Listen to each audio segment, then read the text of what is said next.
ፈርታ አልተናገረችም። እማዬ ጎኔን ያመኛል ነበር ያለችኝ። ምን ሆነሽ ዳንሽ? ውሃ ጠጪ፣ ኩላሊቷን ነገር ነው መሰለኝ። ለካ እሷ ሌላ ነገር ነው። እኔም በወቅቱ አስቸኳይ ስራ ስለነበረኝ ተከታታይ ለ10 ቀናት እረፍት አልነበረኝም። እዛ እንዳጋጣሚ ለጓደኛዬ ያለውን ነገር ትነግራታለች። እንዴትስ አልተናገርሽም ብላ አስጣርታ እኔን አስጣርታ ውጪ ላይ ከ10 ሰዓት በኋላ ነው የመጣሁትኝ። ሲነግሩኝ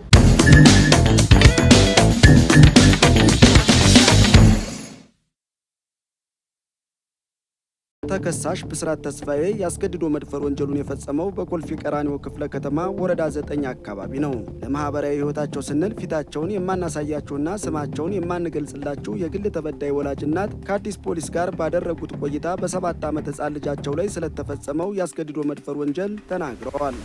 ለኔ ፈርታ አልተናገረችም። እማዬ ጎኔን ያመኛል ነበር ያለችኝ። ምን ሆነሽ ዳንሽ? ውሃ ጠጪ፣ ኩላሊቷን ነገር ነው መሰለኝ። ለካ እሷ ሌላ ነገር ነው። እኔም በወቅቱ አስቸኳይ ስራ ስለነበረኝ ተከታታይ ለ10 ቀናት እረፍት አልነበረኝም። እዛ እንዳጋጣሚ ለጓደኛዬ ያለውን ነገር ትነግራታለች። እንዴትስ አልተናገርሽም ብላ አስጣርታ እኔን አስጣርታ ውጪ ላይ ከ10 ሰዓት በኋላ ነው የመጣሁትኝ። ሲነግሩኝ እዛ ፖሊስ ጠራው። ፖሊስ ጠርቼ ወደ ፖሊስ ጣቢያ ሄድኩኝ። ኮልፌ ቀራኒዮ ክፍለ ከተማ ፖሊስ መምሪያ የሴቶችና ህጻናት ወንጀል መርማሪ ዋና ሳጅን ምስራቅ አየለ ወንጀሉ ስለመፈጸሙ በደረሳቸው ጥቆማ መሰረት ተከሳሹን በአፋጣኝ በመያዝ የተለያዩ ማስረጃዎችን የማሰባሰብ ስራ መሰራቱን ገልጸዋል። የግል ተበዳይም ወደ ጋንዲ ሆስፒታል ወስደን የሕክምና እርዳታ እንድታደርግ ያደረግን ሲሆን ተከሳሹንም የመያዝ ስራ ከተሰራ በኋላ የሕክምና ማስረጃ ከጋንዲ ሆስፒታል የማምጣት ስራ ሰርተን የምርመራ መዝገባችንን ካጠናቀቅን በኋላ የሕክምናና የሰው ምስክሮችን አንድ ላይ በማድረግ የምርመራ መዝገባችን ለአቃቢ ሕግ የላክን ሲሆን አቃቢ ሕግም በደረሰው የሰውና የሕክምና ማስረጃ መሰረት በተከሳሽ ላይ ክስ መስርቷል። ፌዴራል የመጀመሪያ ደረጃ ፍርድ ቤት ኮልፌ ቀራኒዮ ምድብ የሴቶችና ህጻናት ወንጀል ችሎት በሰውና የሰነድ ማስረጃዎች ጥፋተኝነቱን በማረጋገጥ ተከሳሽ ብስራት ተስፋዬን ያስተምራል፣ ሌሎችንም ያስጠነቅቃል በማለት በ13 ዓመት ጽኑ እስራት እንዲቀጣ ውሳኔ ወስኖበታል። ህጻናት በተለያዩ ነገሮች በቀላሉ ተደልለው እንደዚህ አይነት ወንጀል ሊፈጸምባቸው ስለሚችል ወላጆች ወይም አሳዳጊዎች የቅርብ ክትትል ማድረግ እንዳለባቸውና ወንጀሉ ተፈጽሞ ሲገኝም በአፋጣኝ ለፖሊስ ማሳወቅ ተገቢ መሆኑን ዋና ሳጅን ምስራቅ አየለና የግል ተበዳይ ወላጅ እናት መልእክት አስተላልፈዋል። ተጠርጣሪው በቁጥጥር ስር የዋለው በቂርቆስ ክፍለ ከተማ ፖሊስ መምሪያ ግቢ ውስጥ ነው። ግለሰቡ ባለጉዳይ በመምሰል ከግቢ ወደ ውስጥ በመግባትና የቢሮዎችን ሁኔታ መሰለል ይጀምራል። የግል ተበዳይ የሆኑት ዋና ሳጅን እንግዳ በየነ እንዳስረዱት ቢሮ ሳይቆልፉ ለስራ ጉዳይ ከአንደኛው ቢሮ ወደ ሌላኛው ቢሮ መሄዳቸውን ተጠርጣሪው ሲያረጋግጥ መሳቢያ ውስጥ የነበረውን ተንቀሳቃሽ ስልክ ይዞ ሊወጣ ሲል ወዲያው ደርሰው እጅ ከፈንጅ ሊይዙት ችለዋል።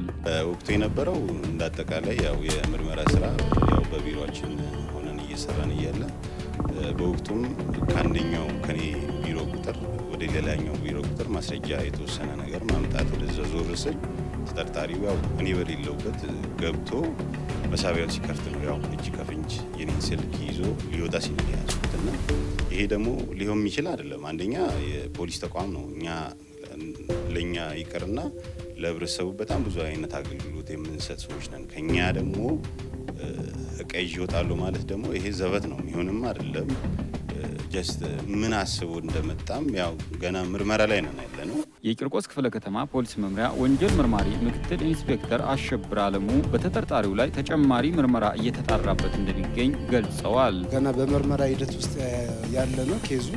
ግን እንዲሁም ደግሞ በተለያዩ ተቋማት ውስጥ እንደ ባለ ጉዳይ በመምሰል እየገቡ አንዳንድ ወንጀሎችን እየፈጸሙ የላፕቶፕ ምናምን እየወሰዱ ስለሆነ ምናልባት ከእንደዚህ አይነት ኬዝ ጋር ተመሳሳይም ካለ ወደኛም ጋር ቀርቦ ምርመራውን በስፋትና በጥልቀት እንድናየው ይህንን ነገር ይረዳል። እንዲሁም ደግሞ በተለያየ ተቋማት ውስጥ ባለጉዳይ መስሎ የሚገባውን ህብረተሰብ ጥንቃቄ በማድረግ የራሳቸውን ጥንቃቄ እንዲያደርጉ በህዝብ መገልገያ ተቋማት ውስጥ ብዙዎች ጉዳያቸውን አከናውነው በሰላም የሚመለሱ ቢሆንም አንዳንድ ስነ ምግባር የጎደላቸው ያልተገባ ድፍረት በማሳየት የወንጀል ድርጊት የሚፈጽሙ እንዳሉ በመረዳት የተቋማት ሰራተኞችና ጥበቃዎች አስፈላጊውን ጥንቃቄ ሊያደርጉ እንደሚገባ መርማሪው አሳስበዋል። ተጠርጣሪዎች ሚያዝያ 23 ቀን 2018 ዓ.ም በቂርቆስ ክፍለ ከተማ ወረዳ 1 ኢሰመኮ ፊት ለፊት ካለው መንገድ ላይ ነው የስርቆት ወንጀሉን ሊፈጽሙ የቻሉት። የግል ተበዳይ ኢብራሂም ሐሰን ይባላል። በአካባቢው ካለው ሱፐርማርኬት ዕቃ ገዝቶ ወደሚያድርበት ሀያት ሬጀንሲ ሆቴል እያመራ እያለ ሁለቱ ተጠርጣሪዎች ያለ ፍላጎቱ ሄድፎን ግዛን በማለት በግራና በቀኝ ሆነው በማዋከብ አይፎን 15 ፕሮማክስ ሞባይል ስልካቸውን እንደወሰዱባቸው አስረድተዋል። ንብረታቸው በፖሊስ ተመልሶ እጃቸው ስለገባም ተደስተዋል። وانا طريقي للفندق فندق حياة ريجنسي طلعوا لي اثنين مثل متسولين فقارة انا ብዬ ብጮህ ብናገርም አልሰሙንትና አላሉኝም። መኪና እዛው ጋር ቆሞ ነበር። መኪናው ውስጥ ገብተው ቆሞ የሚጠብቃቸው መኪና ነበር። በዛው ሄዱ። እዛው አካባቢ ላለ ፖሊስ ጣቢያ አመለከትኩኝ። ፖሊስ ጣቢያውም በአፋጣኝና ቶሎ ብሎ መጥቶ ነገሩን ቶሎ አጣራና በሰዓታት ውስጥ ይህንን ነገር ቶሎ ብሎ ይዞ ሞባይልን እንዲገኝልኝ አድርጓል። በጣም አመሰግናለሁ። ምንም ያጓደሉብኝ ነገር የለም። አላህ ለፈጣሪ ምስጋና ይገባው። ቴሌፎኔ ተመልሶልኛል። የስራ ቴሌፎን ነው። ብዙ ዶክመንቶች የስራ ያለበት ነው። ለፖሊስ ጣቢያው ለዚህ ለይህንን ነገር ላደረጉት ለሚመለከተው ፖሊስ ጣቢያ በጣም እጅግ በጣም አመሰግናለሁ። ይሄ የነሱ የስራ ውጤት ነው። وهذا اللي صار والحمد لله الشرطة ما قصروا أدوا بالواجب والحمد لله وصلت ፖሊስ የደረሰውን አቤቱታ መነሻ በማድረግ ጠንካራ የሆነ የምርመራና የክትትል ስራ በመስራት ሁለቱን ተጠርጣሪዎች ከገቡበት ገብቶ በሰዓታት ልዩነት ከነ ኤግዚቢቱ ይዛቸው መቻሉን የባምቢስ አካባቢ ፖሊስ ጣቢያ ወንጀል መርማሪ ኢንስፔክተር ደሳለኝ ጉንፋሮ ገልጸዋል።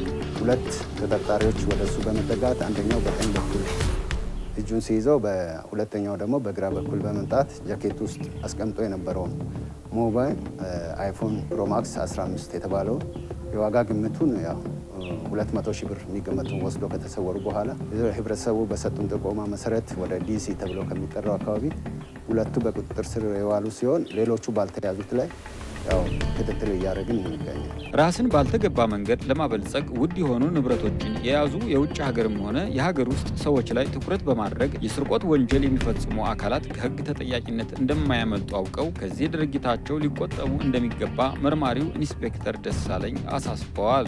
በቦሌ ክፍለ ከተማ ወረዳ 3 ልዩ ቦታው ሚሊኒየም አዳራሽ አካባቢ ከሚገኝ ስታርማክ የተሽከርካሪ መሸጫ ውስጥ ነው። በቦሌ ክፍለ ከተማ ፖሊስ መምሪያ የአዲስ አበባ አካባቢ ፖሊስ ጣቢያ ወንጀል መርማሪ የሆኑት ምክትል ኢንስፔክተር መኮንን ባልቻ እንደተናገሩት ተጠርጣሪው ኃላፊነት ተሰጥቶት የሚጠብቀውን የሰሌዳ ቁጥር ኮድ 399883 አዲስ አበባ የቤት መኪና ይዞ እንደተሰወረ ተሽከርካሪው ላይ ተገጥሞ በነበረ ጂፒኤስ እና በፖሊስ ክትትል በቁጥጥር ስር ውሏል።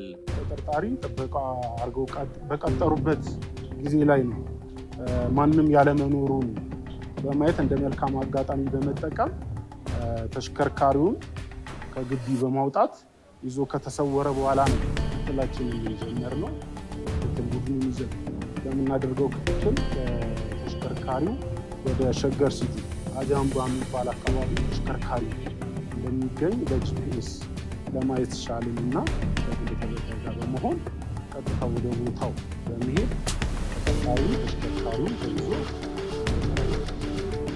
ድርጅቶች ጥበቃ በሚቀጥሩበት ወቅት የሰራተኞችን ማንነት የሚገልጽ መታወቂያና በቂ ተያዥ መኖሩን ማረጋገጥ እንዳለባቸውና የጥበቃ ሰራተኞችም ኃላፊነታቸውን በአግባቡ ሊወጡ እንደሚገባ ምክትል ኢንስፔክተር መኮንን መልእክታቸውን አስተላልፈዋል።